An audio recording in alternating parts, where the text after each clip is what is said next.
ভাইরা আমার বাবাজিরা, আল্লাহ কোন ইবাদত করেননি, নামাজ আল্লাহ পড়েননি, রোজা রাখেননি, হজ করেননি, যাকাত দেননি।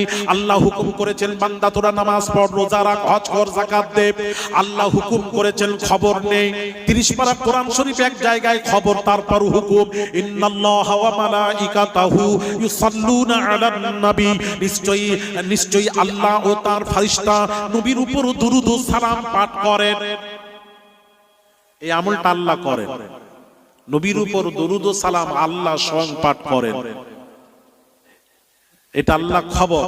এবার হুকুম করছেন, আল্লাহ নিজের কাজে কাউকে শরীক করেননি, কিন্তু দরুদ ও সালামের ব্যাপারে আল্লাহ বললেন, ইয়া আইয়ুহাল্লাযীনা আমানু, হে বিশ্বাসীরা তোমরাও সাল্লু, দরুদ পড়ো, আলাইহি, নবীর উপর, ওয়া সাল্লিমু তাসলিমা, আমার নবীর উপর দরুদ ও সালাম তোমরাও পাঠ করার মতো তোমরাও পাঠ